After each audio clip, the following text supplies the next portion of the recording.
Bienvenue dans le podcast Coquillage, or et argent, le média qui t'invite à briser tes plafonds de verre financiers et mentaux pour atteindre tes objectifs de vie en toute sérénité. Ici, tu embarques pour une odyssée où la richesse se révèle bien au-delà des pièces et des billets. Au fil des épisodes, nous plongerons dans l'intimité de notre relation avec l'argent. Nous décortiquerons les limites que l'on s'impose à soi-même. Mais surtout, nous mettrons en lumière l'importance de prendre soin de ses finances au quotidien, car l'argent, sujet encore trop tabou dans nos sociétés, a une influence parfois délicate sur notre mindset, notre bien-être et nos projets de vie. Alors, que tu sois en voiture, dans les transports, au bureau, à la plage, chez toi ou même dans les bois, ce podcast est ton refuge sonore. Et chaque semaine, il t'enrichira grâce à un nouvel épisode, solo ou avec invité, de quoi t'ouvrir les portes de la richesse et de l'abondance. Bienvenue à bord de nouvel épisode du podcast Coquillage, or et argent. Je suis ravie d'être là aujourd'hui, qui plus est en très bonne compagnie. Car oui, aujourd'hui j'ai une invitée exceptionnelle qui s'appelle Marie. Marie est une professionnelle de santé qui est en exercice depuis 27 ans et demi dans le soin infirmier. Aujourd'hui, elle a accepté de nous parler de son rapport à l'argent à travers son univers. Sans plus tarder, je vais la laisser se présenter de la manière qui lui convient le mieux. Mais avant, je vais la questionner, notamment à cause de la discussion qu'on a eue juste un peu en amont. Marie, en discutant avec toi, tu m'as parlé d'une citation qui disait « La véritable grandeur d'un homme ne se mesure pas à des moments où il est à son aise, mais lorsqu'il traverse une période de controverse et de défis. » C'est une citation de Martin Luther King. Aujourd'hui, je me demande en quoi cette phrase, cette citation te définit. Pourquoi l'avoir choisie? Bonjour à tous, merci à toi Éléonore de m'avoir conviée à partager mon expérience. Alors pourquoi j'ai choisi cette phrase? C'est parce que à travers toutes mes années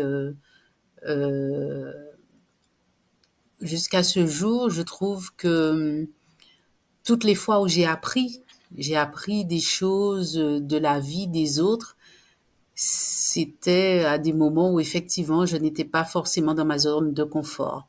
C'était à des moments où justement j'ai dû mettre un genou à terre et trouver les ressources en moi pour me relever et progresser. Voilà. Ok, d'accord. Et donc du coup, aujourd'hui, comment toi tu te définirais au-delà de cette phrase? Au-delà de cette phrase, je dirais qu'aujourd'hui, je me trouve ancrée. Mhm. Ancrée, alignée avec moi, alignée avec mes valeurs, pouvoir les exprimer comme je l'entends et le faire savoir aussi autour de moi. Ok, d'accord. Très, très intéressant. Là, je vais te proposer, avant de revenir, puisque moi, honnêtement, si je t'ai invité sur ce podcast, c'est parce que j'ai plein de questions en lien avec ton secteur d'activité. On va pas se le cacher. Le soin, être infirmier, en fait, le médical, même le monde du médical, m'intéresse notamment sur toutes les problématiques liées à la relation d'aide et l'argent. C'est vrai que moi, aujourd'hui, je me pose beaucoup de questions. Mais avant peut-être d'aller dessus, j'aimerais te proposer de revenir sur toi, sur qui tu es et sur notamment ton enfance, en te posant quelques questions sur ta relation à l'argent. Par exemple, qu'est-ce que représente pour toi le mot argent? Alors pour moi, l'argent, c'est une énergie circulante. Elle entre, elle sort, et je n'ai pas d'attachement à l'argent. C'est une énergie pour moi qui doit être utilisée, tout simplement. Ok. Et si tu reviens un peu en amont, dans ton enfance, est-ce que dans ta famille, on parlait d'argent? Est-ce que c'était un sujet tabou ou pas? Est-ce que tu as eu une éducation financière? Alors, mon enfance, oui, elle a été émaillée par des discussions où il y avait forcément l'argent parce que nous n'avons pas des moyens extensibles. On va dire les choses, les moyens, ils étaient limités. Et comme ils étaient limités, donc tout était compté. Et forcément, notre mère, hein, qui nous a élevés seuls, mes sœurs et moi, elle, c'était important pour elle, en tout cas je le pense aujourd'hui, de nous expliquer que voilà, elle gagne tel montant et elle a telle charge, telle charge, telle charge à payer. Et donc, elle peut pas forcément nous offrir ce qui pourrait, à cette époque-là, ce qui aurait pu, à cette époque-là, nous faire envie. Donc, très tôt, on a bien compris que l'argent, eh bien, c'était un moyen et que pour ça, ça dépendait aussi c'était un peu la valeur qui était véhiculée. Bien pour ne pas se retrouver à compter autant, voilà, il y a autant dans la restriction, eh bien il fallait apprendre à l'école. Voilà, c'était mis dans la balance. Ok, Si on réussissait à l'école, eh bien nous ne nous serions pas retrouvés dans des situations où justement nous aurions eu à compter tant que ça. Mais pour moi, aujourd'hui, avec le recul, ce n'était pas forcément une éducation financière.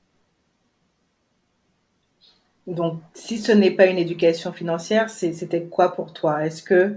euh, C'était des points d'alerte. C'était des points d'alerte. ok, d'accord. Mais en tout cas, donc ta mère, je me permets de te tutoyer, hein, je veux dire, on est sur mon podcast, c'est comme ça que je fonctionne. Et ta mère a quand même été très transparente sur ses dépenses, sur ses finances. Elle n'a pas caché ce qu'elle gagnait à ses enfants en les laissant dans une insouciance financière. Oui, je confirme. Mhm.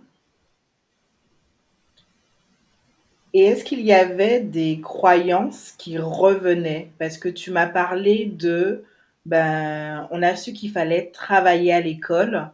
Je suppose que dans le travailler à l'école, c'était travailler à l'école, travailler dur, en tout cas pour gagner de l'argent. En tout cas, il fallait travailler pour gagner de l'argent. Il y avait peut-être cette notion de se sécuriser via une voie professionnelle très rapidement. Qu'est-ce que tu peux me dire par rapport aux croyances qui étaient dans ta famille à ce niveau-là?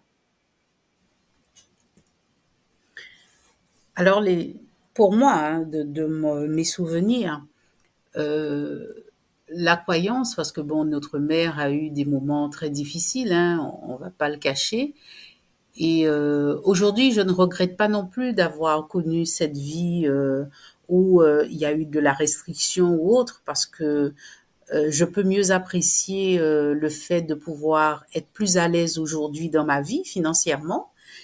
Et le fait de me sentir plus à l'aise financièrement dans ma vie me permet aussi de tendre la main à d'autres qui aujourd'hui se retrouvent dans des situations compliquées où ça me renvoie aussi les difficultés que ma mère ait pu traverser lorsqu'elle voulait nous nourrir tout simplement. Euh, voilà. Donc moi je m'arrête à ça. L'autre élément qui faisait partie aussi certainement de la croyance de notre mère, c'est qu'à l'époque, à cette époque-là, quand on était fonctionnaire, on était des privilégiés. Donc forcément, elle qui ne l'était pas et qui a dû travailler très très dur, hein, c'est forcément vers cette voie-là qu'elle nous orientait. Il faut Zorvin fonctionnaire, il faut être fonctionnaire, c'est ça. Et d'ailleurs, eh ben, mes sœurs et moi, nous sommes le plus haut produit du fonctionnariat, je dirais, parce que c'est vers là qu'elle nous a orientés. Après, j'ai fait des choix différents parce que j'ai été plus éclairée à un certain moment, mais elle nous a vraiment orientés vers le fonctionnariat parce que pour elle, c'était l'ouverture vers des situations à ne pas traverser difficiles. Voilà. D'accord, ok, je vois. C'est vrai que le fonctionnariat, notamment aux Antilles, en Guadeloupe, est effectivement considéré comme un Graal, notamment pour avoir une stabilité dans la vie. Ça reste quand même l'un des premiers employeurs de l'île, hein, on ne va pas se le cacher. Et effectivement, même aujourd'hui, en 2024, au moment où on discute, c'est toujours le cas, même s'il y a des alternatives de plus en plus avec l'entrepreneuriat, etc. Ok, intéressant, intéressant. Mhm. Et est-ce que tu peux dire, parce que tu m'as dit que aujourd'hui tu es plus à l'aise financièrement. Alors, on va quand même parler de ta période d'études, mais j'aimerais déjà savoir si aujourd'hui il y a des schémas répétitifs, des comportements financiers liés à l'environnement dans lequel tu as grandi, que tu as toujours aujourd'hui. Est-ce que tu répètes des choses? Parce que moi, dans mon métier, j'ai entendu parfois des gens me dire, ben, mes parents dépensent comme ça, donc je dépense comme ça aussi. Est-ce que toi, aujourd'hui, c'est le cas? Alors, je dirais que non. C'est-à-dire que comme la condition qui était liée à la situation de vie que vraiment nous proposait notre mère, c'était réussir à l'école. J'estime que cette condition-là, je l'ai remplie. Donc, comme je l'ai remplie, euh, je n'ai pas utilisé forcément les mêmes moyens que ma mère. Je me suis fait, moi, mon appréciation financière, ma manière de dépenser, etc. C'est-à-dire que pour moi, le contrat, c'était réussir à l'école. Et bien, j'ai réussi à l'école. Donc, j'ai honoré la part du contrat. Le reste, en fait, m'appartient. Voilà. Ça a toujours été comme ça que j'ai fonctionné. Je ne sais pas si j'ai répondu à la question, mais voilà. C'est C'est ta comme réponse. ça que... Voilà. Ok, je vois, je vois. Ok. Mais on va aller un peu plus loin. Donc après, donc aujourd'hui, tu es professionnel de la santé. Tu m'as dit Hmm. que ta mère n'avait pas beaucoup de moyens. Elle vous a orienté vers le fonctionnariat et vraiment, il y avait cette idée de réussir à l'école. C'était pas un choix, c'était un devoir en quelque sorte. Et comment ça s'est passé durant les études? Comment du coup tu as pu t'organiser pendant les études? Est-ce que tu es resté en Guadeloupe? Est-ce que tu es parti comme beaucoup en France ou en Martinique? Comment ça se passait? Et est-ce que les études, ça a été un choix, on va dire, de cœur, de vocation ou un choix financier? Eh bien, forcément, hein, c'était le nerf de la guerre. Donc, mes études dépendaient de la situation de ma mère. Donc, il n'est pas question pour nous, en tout cas, je vais parler pour moi, hein, je ne vais pas parler pour mes sœurs, il n'était pas question pour moi de partir, de partir. Ce n'était pas possible. Financièrement, ma mère ne pouvait pas. D'accord. Donc, les grandes études, non. Il fallait trouver des études courtes, claires, en Guadeloupe et bien sûr travailler. Voilà. Donc, ce n'était pas forcément, en tout cas avec le recul aujourd'hui, je croyais à l'époque que c'était parce que je voulais être juge des enfants à l'époque quand j'étais beaucoup plus jeune. Et donc, j'ai fait des études de droit parce que c'est ce qu'il y avait à la fac qui pouvait m'intéresser à l'Université des Antilles de la Guyane. Donc, oui, j'ai fait du droit, oui, qui m'a servi, certes, mais avec le recul, je dis que non, ce n'était pas un choix par vocation, c'était vraiment un choix par dépit, de défaut, je dirais un choix par défaut, que je ne regrette pas non plus, hein, parce que ça me sert aujourd'hui. D'accord, cette rigueur me sert. Alors, durant mes études, donc j'ai commencé par le droit et je me suis rendu compte que finalement ce n'était pas ma voie. Et ma mère m'a vite rattrapée en me rappelant qu'il fallait réussir mes études et donc honorer aussi cette part du contrat. Donc, j'ai fait quelques années en droit, je me suis arrêtée au DUG et finalement, j'ai dû travailler. J'ai dû travailler dur aussi. Donc, j'allais bien sûr à la fac et parallèlement, je travaillais. Mais j'ai fait des. Qu'est-ce que j'ai pas fait comme quand je dis qu'est-ce que je n'ai pas fait, je reste dans quelque chose de très comment dire ça Légal. sain, hein. Mhm. Voilà, hein, voilà. Donc oui, j'ai peint les peintures, j'ai peint pardon les barrières de certains, j'ai brossé les trottoirs. Enfin bon, j'ai fait des choses que je n'aurais pas pu imaginer faire à un moment donné de ma vie. Mais tout ça aussi, je ne regrette pas parce que ça m'a forgé, ça m'a ancré et j'apprécie aujourd'hui l'aisance financière que j'ai parce que j'estime que je la mérite. Voilà, je la mérite amplement. Et donc après, j'ai passé le concours infirmier. Quand j'ai passé le concours, ce n'était pas non plus à l'époque pour moi une vocation. C'était bon ben, d'ailleurs c'était une de mes amies qui m'a dit qu'elle allait m'inscrire. Et finalement j'ai passé le concours et nous étions trois et j'ai été la seule à le réussir. Et durant mes études pourtant qui étaient très contraignantes, j'ai aussi travaillé. J'ai aussi travaillé pendant les périodes de vacances, toutes nos périodes de vacances, j'ai travaillé.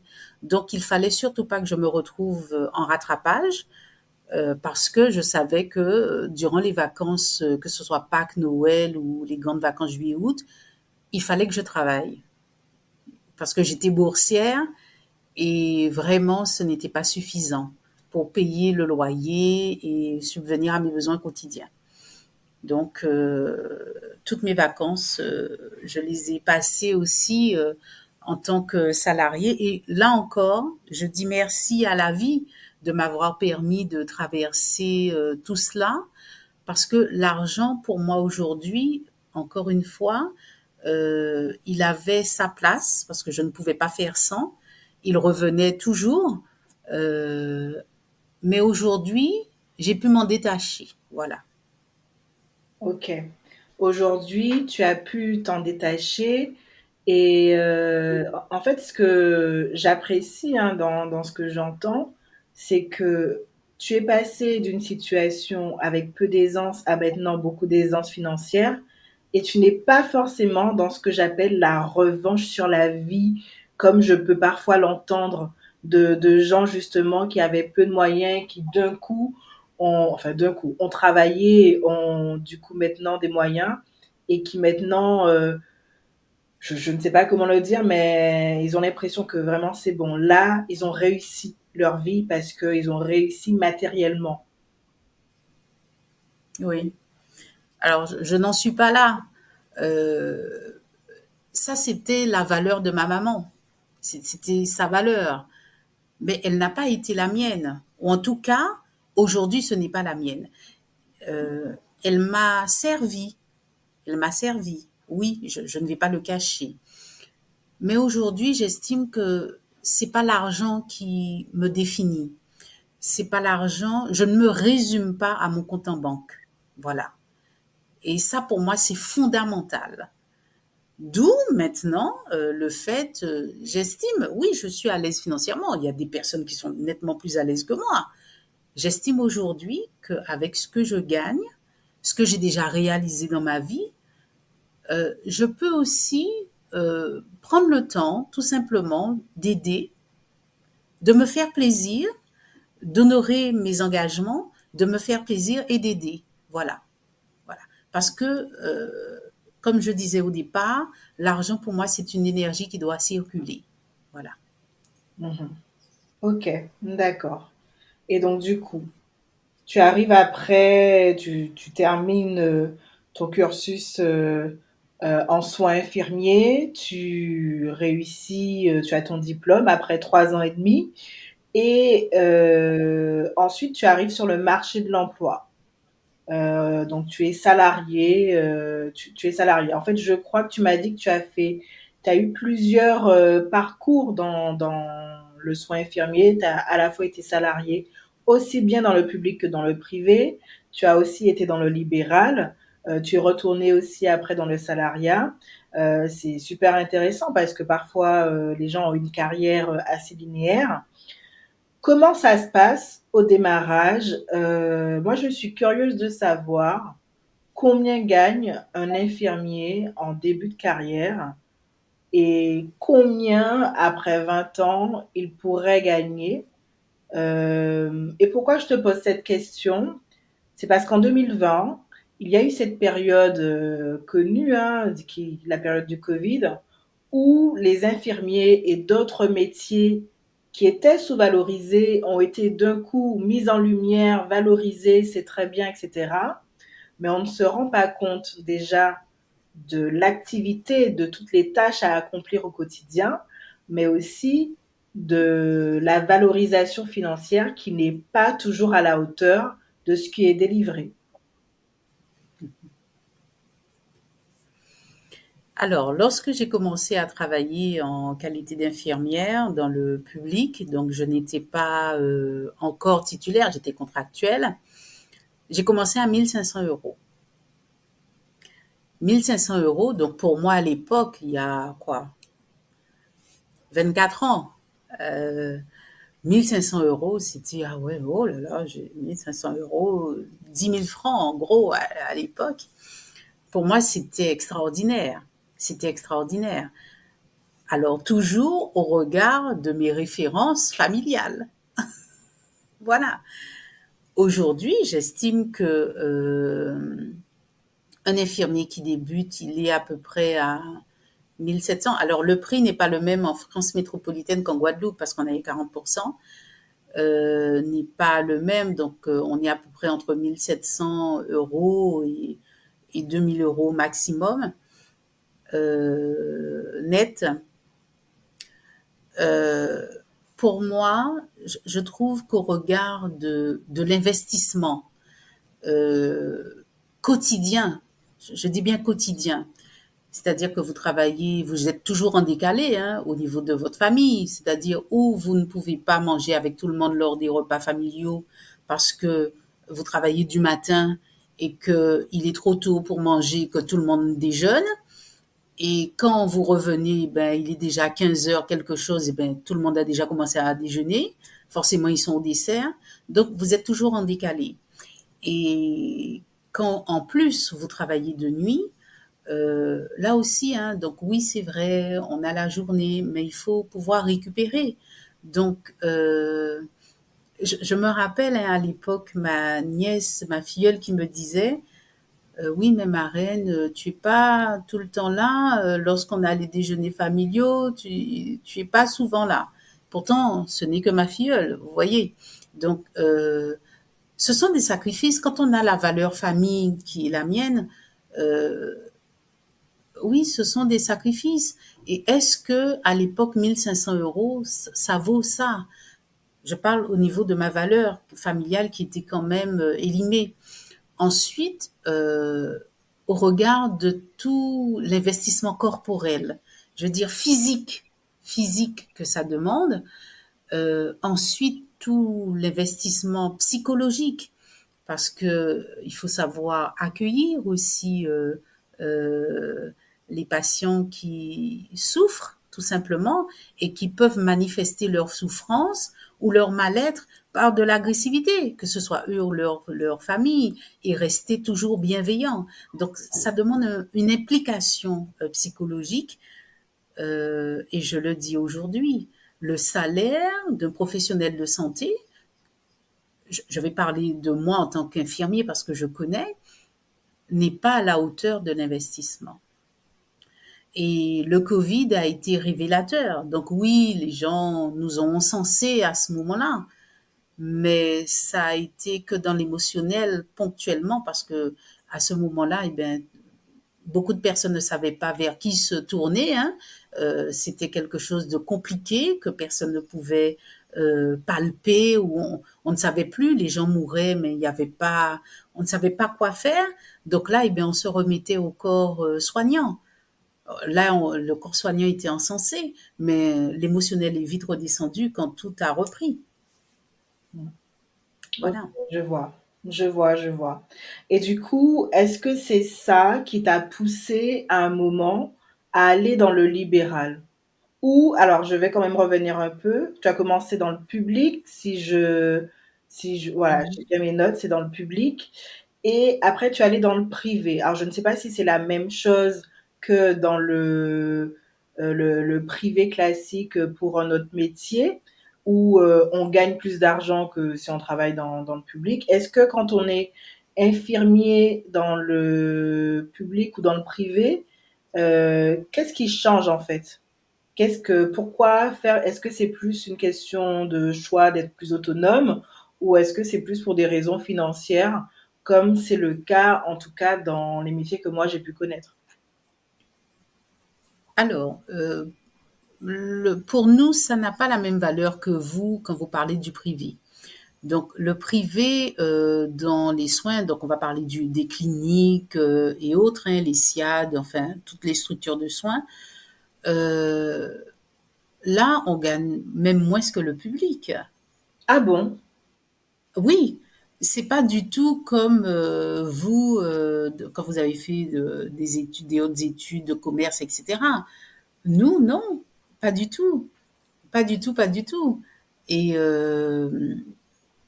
quand j'ai fait le choix de travailler dans le public, donc moi c'était à l'époque, j'avais des objectifs très très clairs, hein. Quand j'ai commencé à travailler, il était clair pour moi que je voulais avoir un chez moi qui m'appartienne. Donc très tôt, je me suis lancée dans une construction de maison. J'étais une célibataire, pleine de vie, enfin bon bref. Et pour moi, la priorité c'était d'avoir un toit. Et donc j'ai fonctionné avec cet objectif-là. Et pour y arriver, eh bien, sur mes vacances, sur mes repos, je faisais des vacations. Je faisais des vacations dans le privé pour deux raisons. La première raison, c'est que je voulais engranger de l'expérience professionnelle en tant que soignant. Et la deuxième raison, c'était la raison financière. C'était un plus à mon salaire parce que je trouvais qu'il était insuffisant et que comme j'avais effectivement hein, des objectifs financiers au regard d'une construction de maison, donc je j'ai fait ce choix-là. Parce qu'à la différence peut-être, hein, là aussi, ma mère ne conduisait pas, donc ma voiture, eh bien, quand je l'ai achetée plein pot, forcément. Quand j'ai dû l'assurer, j'étais jeune chauffeur, eh bien, je, là aussi, hein, j'ai payé plein pot parce que je n'ai pas pu bénéficier à l'époque ce qui pouvait arriver à mes collègues de promo, qui, eux, leurs parents, qui étaient dans le fonctionnariat, eh bien, ont pu leur payer leur permis, leur voiture et les ont assurés. Donc, ça a été une autre orientation, alors que moi, j'ai dû me construire véritablement financièrement. Voilà, à tous les niveaux. OK. Et quels sont les outils qui t'ont permis de te construire financièrement? Parce qu'il y a j'entends, les choix de vie, avoir une construction de maison, devoir acheter une voiture et cetera. Mais concrètement, est-ce que tu as eu des ressources pour t'aider à te construire financièrement? Eh bien, pour moi, mes ressources, c'était moi, hein. C'est-à-dire que j'ai fait mon propre budget. J'ai fait mon propre budget avec certainement en toile de fond, hein, ce que pouvait nous dire notre mère à l'époque, mais j'ai fait mon propre budget. D'accord? Donc je savais que bon, pour construire la maison, il me fallait tant. Pour ça, je devais avoir ça. Enfin, j'ai été dans la construction de mon budget et dans la restriction aussi. Je ne vais pas cacher. Je me rappelle hein, des collègues qui me disaient, mais c'est bizarre, tu ne vas pas, mais comment tu es jeune, tu sors pas beaucoup, etc. Oui, je sortais, mais je choisissais mes sorties.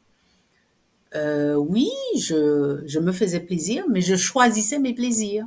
C'est-à-dire que j'avais un budget plaisir, un budget sortie, et je n'y dérogeais pas. Même si j'avais des propositions intéressantes, mais je n'y dérogeais pas parce que j'étais focus sur mon objectif. OK, d'accord. Discipline, j'entends. Oui. Merci le droit. Voilà, le droit, comme quoi ça sert.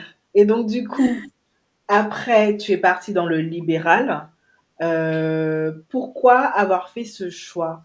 Parce que, alors, je vais pas te cacher, je suis guadeloupéenne comme toi, et je sais qu'il y a tellement de clichés envers les infirmiers libéraux, notamment qu'ils gagnent beaucoup d'argent, ils ont des grosses voitures, enfin, voilà. Pourquoi toi, tu as fait ce choix? Est-ce que c'était ça l'envie derrière? Alors, oui, les clichés, ils existent, d'accord? Mais moi, encore une fois, ça n'avait pas de prise sur moi. Je n'étais pas à la recherche d'une grosse voiture, je n'étais pas à la recherche de quoi que ce soit. Quand j'ai choisi de rentrer dans le libéral, pour moi, c'était une oxygénation dans ma carrière professionnelle. Voilà. J'avais fait un certain nombre d'années dans le soin, à des postes différents, dans des services différents.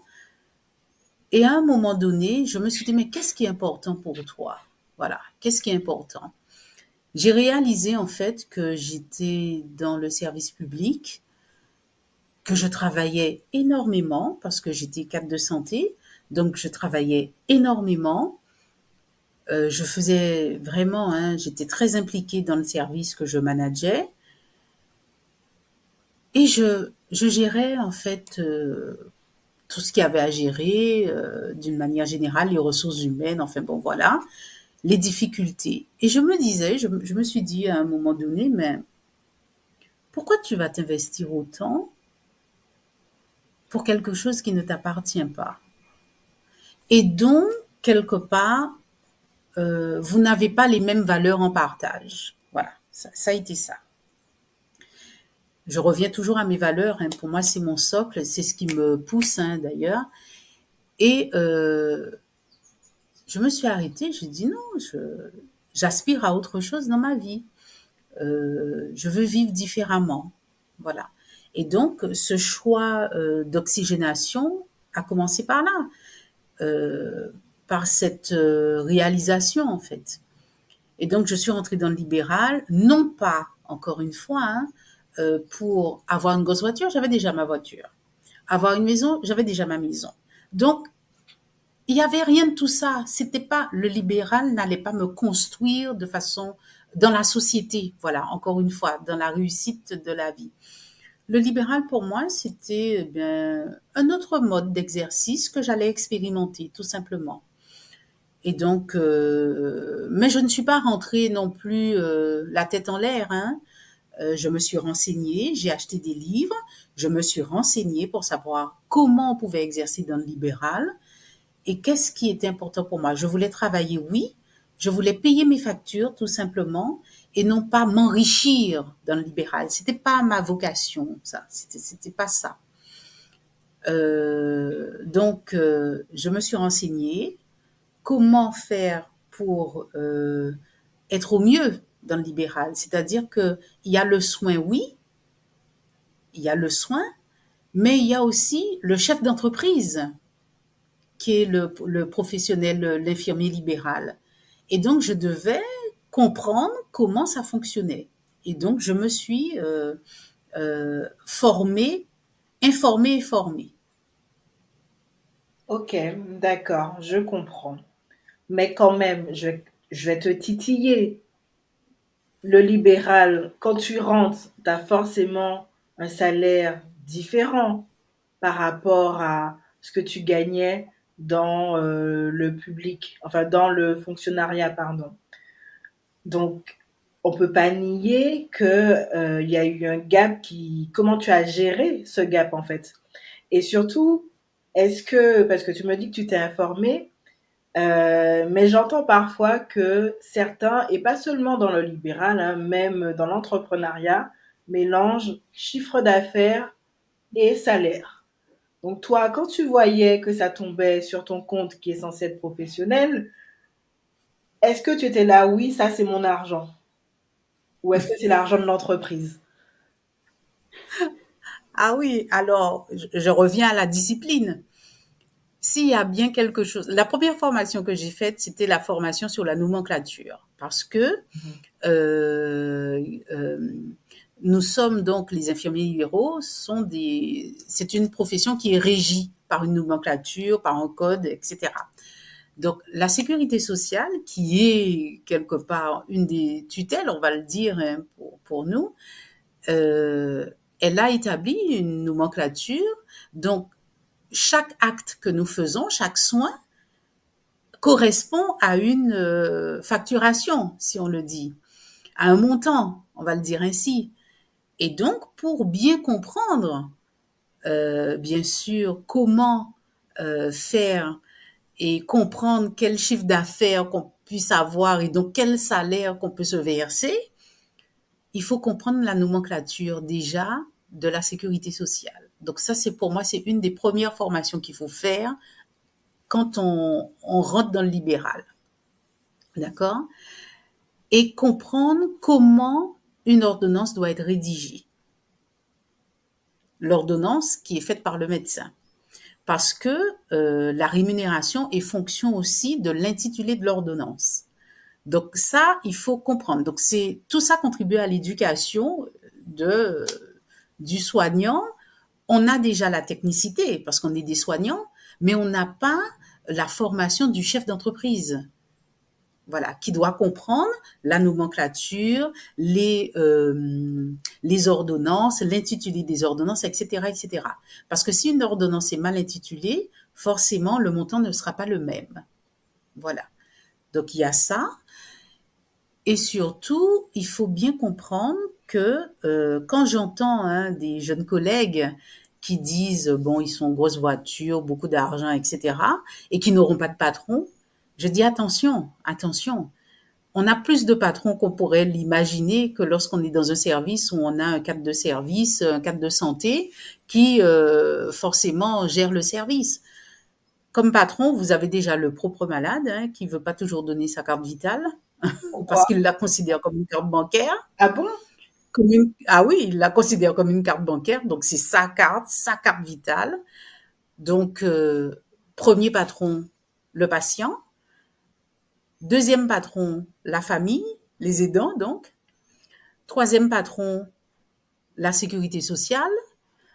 Quatrième patron, la Carpinco. Cinquième patron, l'URSSAF. Voilà. Donc, pour moi, il y a pléthore, et il y a la RS aussi, hein, il y a la RS. Donc, il y a pléthore de patrons, quelque part. Parce qu'on doit rendre des comptes, hein. On ne fait pas que faire un soin et l'argent tombe quand on a fait sa facturation. C'est pas que ça.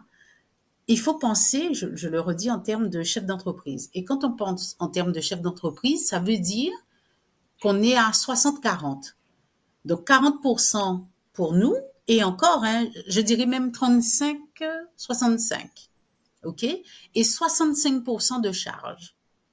Ça veut dire que quand on a fait une facturation, il faut être clair dans sa tête. J'ai la Carpinco à payer, j'ai les impôts, j'ai l'URSSAF à payer et j'ai toutes les autres charges, c'est-à-dire il y a l'essence, la voiture, tout le matériel dont j'ai besoin. Tout ça, ça rentre dans les frais. Et avant de pouvoir se dire, moi, c'est mon argent, etc., il faut pouvoir mettre tout ça de côté pour ne pas se retrouver dans une situation compliquée lorsque la facture de la Carpinco va arriver. OK? Donc, il faut avoir un compte professionnel et un compte personnel. Moi, ce que je faisais, c'est que je faisais ma facturation une fois par mois. Et dans cette facturation mensuelle, donc je n'avais pas à demander aux patients leur carte vitale tout le temps, mais ça, c'était ma méthode, qui n'est pas forcément celle de tout un chacun. Chacun est singulier. Donc, je faisais une facturation mensuelle et dans la facturation mensuelle, je connaissais mon chiffre d'affaires, je savais quelles étaient mes charges et je savais qu'en fonction de mes charges, le salaire que je pouvais me verser était je m'étais fixé un montant qui n'était pas si éloigné du montant que je percevais initialement dans le public, hein, en tant que cadre de santé. Si j'avais effectivement plus de patients ou j'avais remplacé une collègue qui m'avait demandé d'intervenir sur quelques patients, là, effectivement, le chiffre d'affaires était plus élevé, je pouvais me verser un peu plus. Mais j'étais claire dans ma tête que j'avais un montant de salaire que je me fixais et je n'y dérogeais pas. Parce que ma crainte, ma plus grande crainte, c'était de ne pas pouvoir honorer les factures, en tout cas les avis d'appel à cotisation de Carpinco, URSSAF et des impôts. Ça, c'était ma hantise. Parce que quand on commence, oui, on a un forfait pendant 2 ans, mais la troisième et la quatrième année, on les considère comme des années guillotine. Ça veut dire qu'il y a un réajustement du chiffre d'affaires qui est fait par Carpinco, etc., les impôts, l'URSSAF, parce qu'au départ, on est au forfait. Comme je dis, les 2 premières années, ce sont des années forfait. Mais troisième et quatrième année, on est au réel. On est au réel. Donc, les 2 années où on était au forfait, où justement on a travaillé parce qu'on avait beaucoup d'argent et qu'on ne payait pas forcément beaucoup, eh bien, après, ça se rattrape, hein. Ça se rattrape. Et donc, il faut pouvoir avoir mis cet argent de côté pour pouvoir faire face aux factures qui rendent les premières années au réel et les factures actuelles de la troisième et la quatrième année. Voilà. Est-ce que j'ai Ok. été claire dans ma réponse? Ah oui, très clair. Et en fait, c'est beaucoup de boulot. Donc, en plus Oui. d'être spécialiste, technicien Du soin? Mhm. du soin, il faut aussi assurer finalement ce côté chef d'entreprise qui... Est-ce qu'on vous apprend ça à l'école? Mais non! Et c'est là tout le défi. Encore une fois, je reviens à Martin Luther King, c'est là tout le défi. On pourrait penser qu'on est à l'aise, mais non, pas du tout. Il faut être très discipliné parce que si vous n'êtes pas rigoureux dans les ordonnances, le renouvellement des ordonnances, si vous n'êtes pas rigoureux dans l'établissement des bilans de soins infirmiers, ce qu'on appelait avant projet de soins, mais là maintenant on dit bilan de soins infirmiers.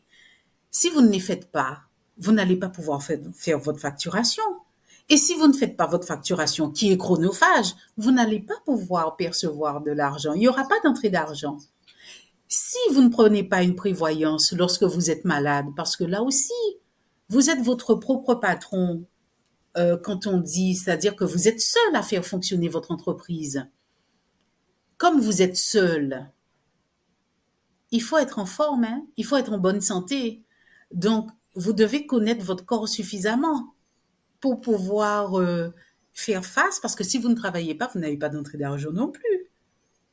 Donc c'est une discipline au niveau de votre propre santé, votre propre hygiène de vie, votre propre repos, parce qu'il faut des temps de repos, d'accord? Et votre propre discipline administrative. C'est une discipline plurielle, en fait, le libéral. Ok, je vois.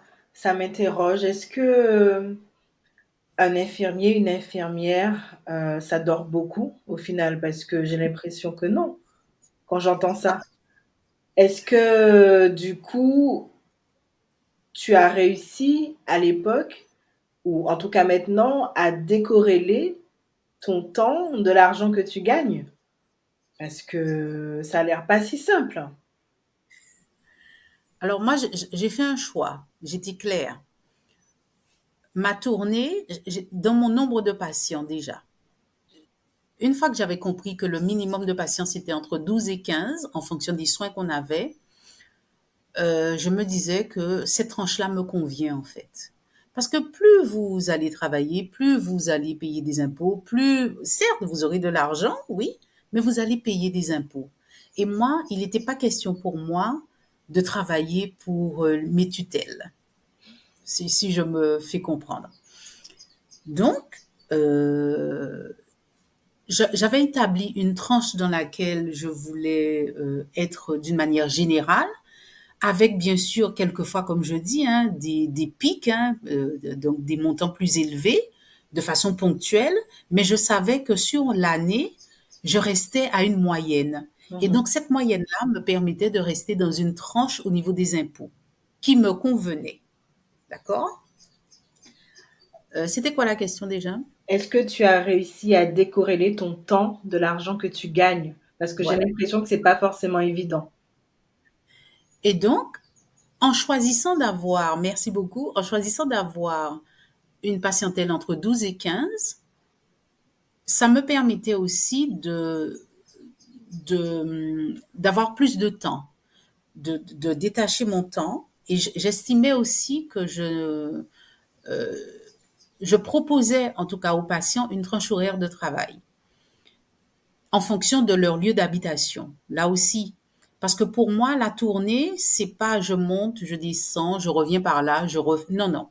La tournée, je pars d'un point, je fais le tour et je reviens à mon point de départ. Ça, c'était fondamental. Mais je n'allais pas à l'autre bout pour revenir au milieu, pour retourner à l'autre bout, etc. Non, non. Je pars d'un point, je fais le tour et je reviens à un autre point. Donc, déjà, j'avais ma discipline. En termes de fatigue, je réduisais la fatigue. En termes de délai sur la route, je réduisais. En termes d'usure de voiture, je réduisais d'essence, etc. Et donc, j'avais fait des choix. Comme je dis encore une fois, j'avais fait des choix financiers parce que j'estimais que je n'étais pas venue, j'avais pas intégré le libéral pour m'enrichir. Voilà. Je prodiguais des soins à des patients parce que j'aime l'être humain, tout simplement, et je voulais prodiguer des soins de qualité tout en demeurant un chef d'entreprise. Voilà. Donc, je n'étais pas là pour couler mon entreprise et me couler moi-même, mais tout en faisant un soin de qualité. Ok, je vois. Et donc du coup, ce qui m'intrigue, c'est que maintenant tu es repassé salarié. Pourquoi? Puisque tu avais l'air de bien gérer, en fait. Oui, j'avais l'air de bien gérer, oui, oui, je peux le dire, je gérais bien, puisque lorsque je suis partie du libéral, j'ai même eu des remboursements de la Carpinco et des impôts, parce que justement j'avais trop payé et ils m'ont remboursé mon trop perçu. D'accord. Donc là, pour moi, mon objectif était atteint. Quand je suis partie dans le libéral, je ne devais d'argent, je n'avais pas de dette en fait. Je n'avais pas de dette. Ça, c'était important. Donc, quand j'ai réintégré le fonctionnariat, ça a été un concours de circonstances. Parce que, qu'on le veuille ou non, le libéral use. Il use. Après, nous avons des collègues qui, elles ne se verraient pas, elles ou eux, hein, ne se verraient pas faire différemment ou autre chose. Moi, dans mes choix de vie, encore une fois, euh, je sentais, je commençais à sentir l'usure. Et je me suis dit non, euh, je, je me sens fatiguée, je vais m'arrêter. Je vais m'arrêter et je vais revenir, oui, au fonctionnariat parce qu'il y a eu une opportunité qui s'est offerte à ce moment-là. Et aussi parce qu'il y avait un choix personnel qui était propre à moi, à un vécu qui, donc, hein, ça a correspondu au décès de ma mère. Et donc, j'ai encore réfléchi parce que pour moi, dans le libéral, c'était aussi être plus disponible pour elle, pour l'accompagner dans ce qu'elle avait à faire. Et là, ben, elle est décédée, donc je n'avais plus cet impératif. Ok, donc je suis revenue, je me suis recentrée sur moi-même, et donc me recentrer sur moi-même, c'était ne plus user mon corps. Voilà. Ok, je vois, je vois, je vois. C'était pas encore une fois une question d'argent. Ce n'était pas une question d'argent parce que comme je le dis, la manière dont on investit ou on rentre ou on intègre une profession, eh bien c'est de cette manière-là dont on sortira. Hein. Ok. Lorsque j'ai intégré le libéral, je ne l'avais pas intégré pour des raisons financières. Donc quitter le libéral pour moi, ce n'était pas une raison financière. Tu n'as pas eu peur de quitter le libéral et d'avoir des revenus moindres, par exemple. C'est pas quelque Non, chose qui. Ok. Tu n'as pas eu non parce que peur de quand perdre en niveau de vie? Enfin, parce que des fois, quand on est dans le libéral, en tout cas surtout ici, on se dit, ben, il y a de l'argent qui tombe, donc je vais acheter ci, acheter ça. J'ai la grosse voiture, j'ai construit la piscine, etc. Donc on se retrouve un peu prisonnier de tous ces avoirs qu'on a accumulés. Et donc, des fois, on ne peut même pas sortir parce qu'on ne sait pas comment on pourra payer si on sort. exactement. On ne sait pas comment on pourra payer si on sort, on ne sait pas comment on pourra payer si on prend des vacances, etc. Moi, il était clair que je ne voulais pas être prisonnière d'une profession, ni d'une fonction, ni d'un mode d'exercice. Voilà, tout simplement. Non, je ne pouvais pas me dire que je ne peux pas partir parce que je dois payer ça, je dois payer ça, parce que j'avais fait des choix financiers à ce moment-là. Non, non. Et c'est là où je reviens toujours à cette discipline de vie. Savoir pourquoi on fait les choses, pourquoi on vient dans le libéral, etc. Parce que tôt ou tard, hein, ça nous revient, ça nous revient. Et aujourd'hui, je reviens toujours, hein, je suis très détachée de l'avoir, en fait. Avoir, posséder, ce sont des choses qui sont pas essentielles pour moi. Je suis ravie, oui, de ce que j'ai, parce que, encore une fois, je dis que je l'ai mérité. Je l'ai mérité. Mais si je ne l'ai plus demain, je vais pas en faire une maladie. Hein. Je saurais rebondir parce que j'ai de la discipline, tout simplement. Voilà.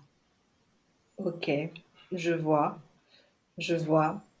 Et donc, du coup, maintenant que tu es à l'aise, aussi bien dans ton poste que financièrement, que tu t'es détaché de l'argent sans le rejeter, est-ce que est-ce que tu aurais encore quelques peurs financières là, comme ça, qui seraient toujours là, malgré tout ça, malgré tout ce parcours qui est très riche au passage,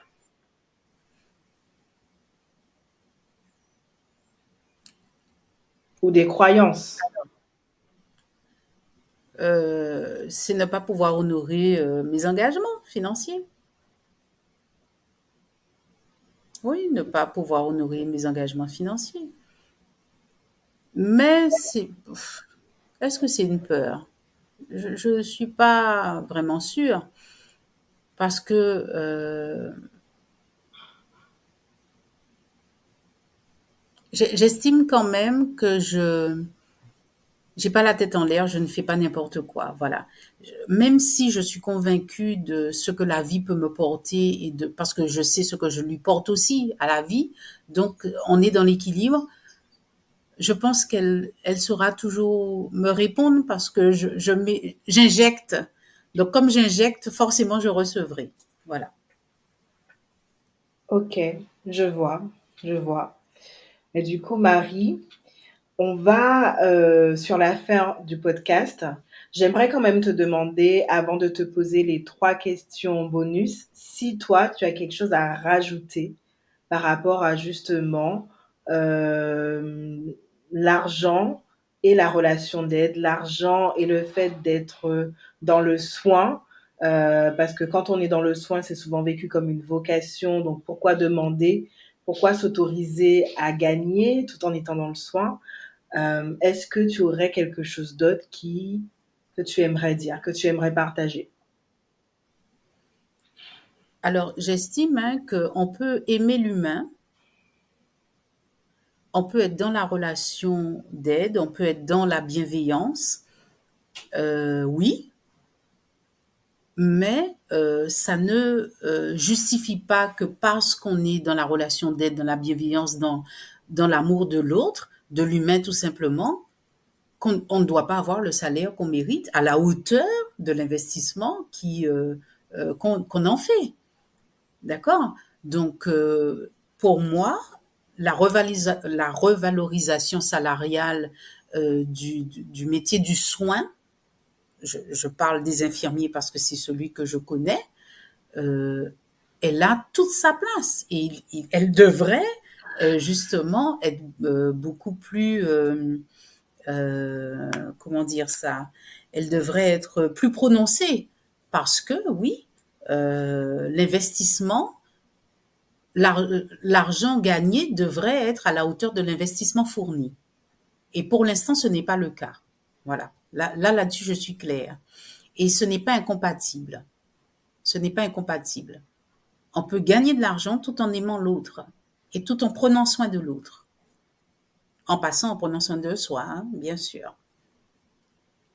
Ok, D'accord. Parce que bon, cette petite phrase-là, euh, euh, les religieuses, hein, avant les infirmières, c'était des religieuses, donc forcément on le faisait pour la symbolique spirituelle ou religieuse, hein, on va le dire ainsi. Non, non, non.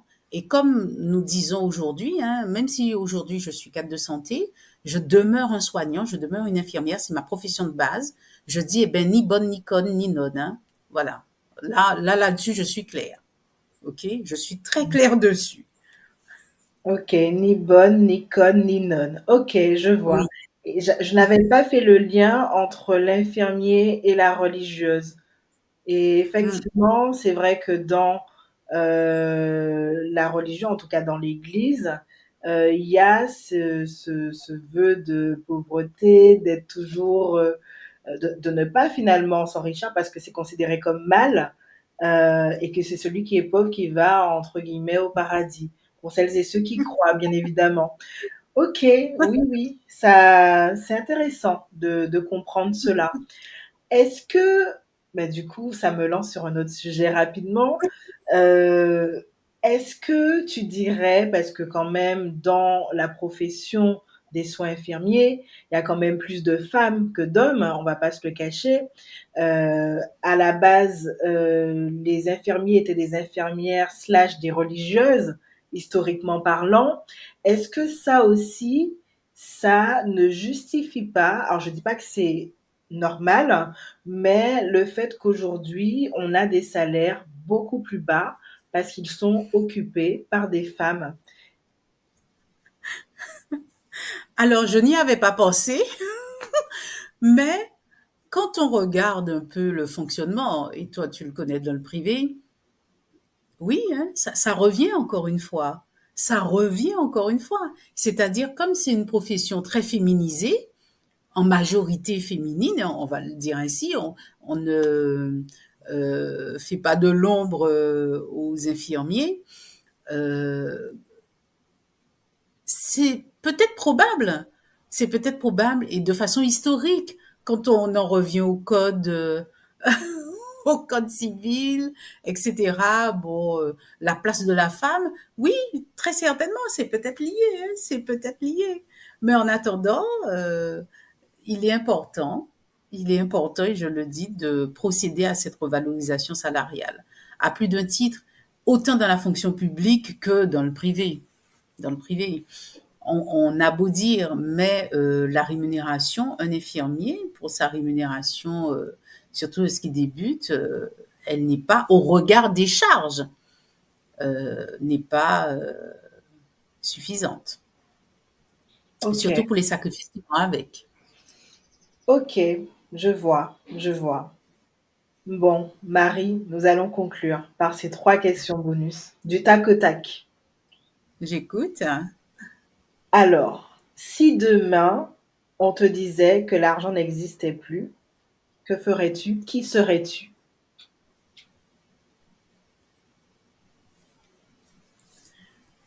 Alors, je serai toujours moi, ça va pas changer. Euh, eh bien, on reviendra à des choses anciennes.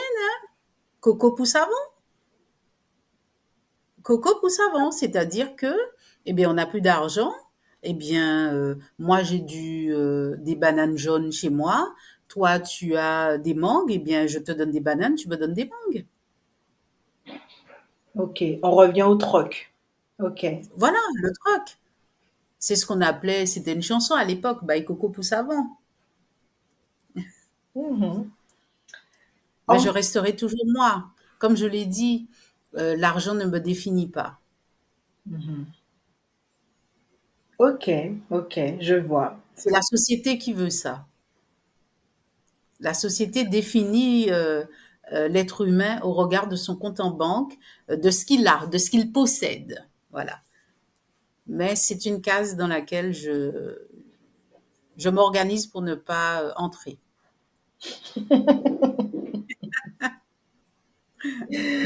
Ok, je vois, je vois.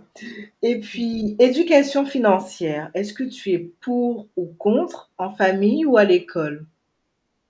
Les deux. Je suis pour, mais vraiment à 100% à l'école comme à la maison. Et que ça soit complémentaire véritablement. Parce que je pense que s'il y avait cette éducation financière dès le départ, oui, certaines personnes se retrouveraient dans d'autres situations aujourd'hui. Parce qu'il y a des personnes qui souffrent, tout simplement, et qui ont accepté que ce subconscient collectif, quand on n'a pas d'argent, on n'est rien, et bien qui ont accepté ça dans leur vie, et bien qui finissent par souffrir. Et je trouve ça dommage. Ok. Et quels sont tes projets futurs? Alors, peut-être que tu Mes as des projets projets futurs. autres. Je ne sais pas. Bon, aujourd'hui, tu es plutôt dans le soin, mais je pose cette question-là à tous mes invités. Donc, est-ce que toi, tu en as des projets futurs, que ce soit professionnels ou personnels, en lien ou pas avec l'argent, mais qui te font vibrer? Voilà. Alors,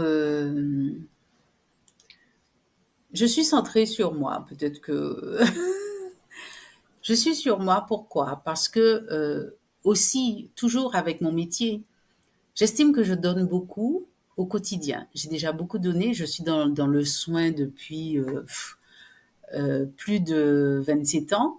Et donc, j'ai toujours, pour moi, honoré l'engagement que j'ai pris du serment d'Hippocrate, en fait. C'est vrai que c'est le serment des médecins, mais être avec l'autre, être dans l'aide à l'autre, la bienveillance, etc. J'estime que j'ai honoré toujours ma part du contrat, que j'honore encore, que j'honore encore. Mais parallèlement, il faut savoir prendre soin de soi. Pour bien prendre soin de l'autre, il faut savoir prendre soin de soi. Et peut-être que pendant quelques années, j'étais plus orientée vers l'autre que vers moi.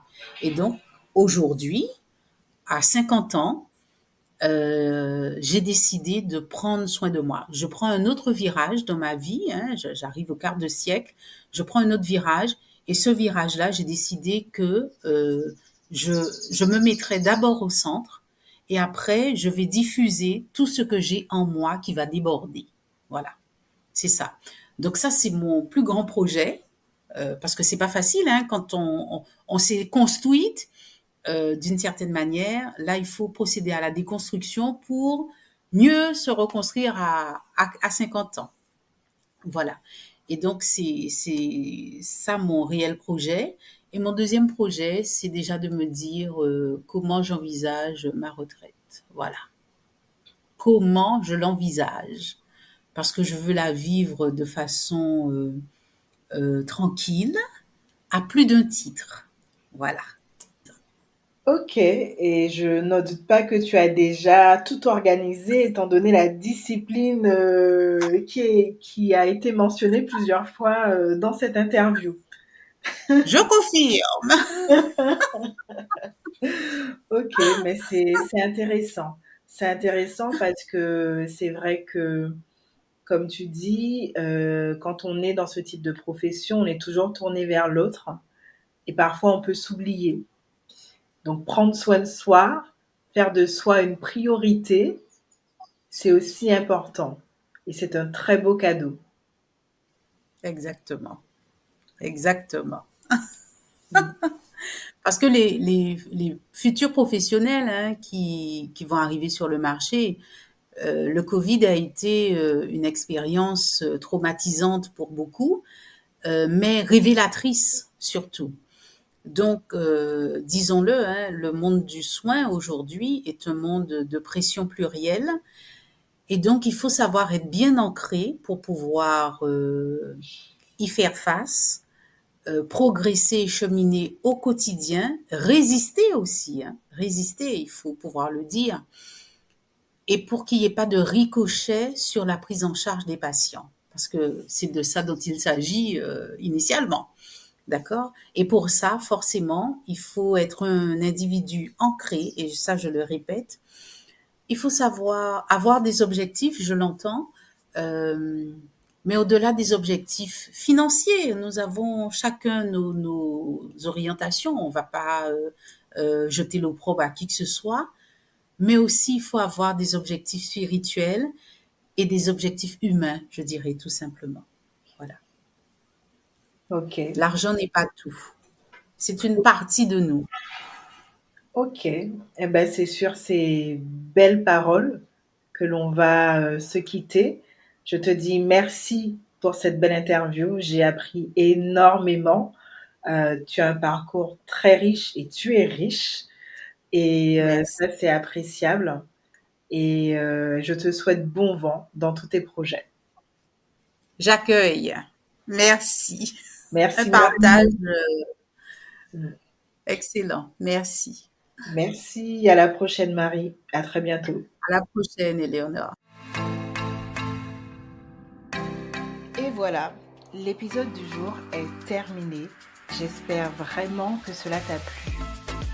Pour une dose régulière d'inspiration, n'hésite pas à t'abonner, à activer la cloche et à me suivre sur les réseaux sociaux sous le pseudo Éléonore l'épicurieuse. Et surtout, pense à mettre 5 étoiles de mer pour que ton podcast vibre durablement et fasse écho au-delà des frontières. Par ailleurs, si tu souhaites en savoir plus sur mes accompagnements, tu peux toujours m'envoyer un message privé, un mail ou prendre rendez-vous avec moi via mon agenda. Je te dis à très bientôt pour de nouvelles découvertes sur l'argent.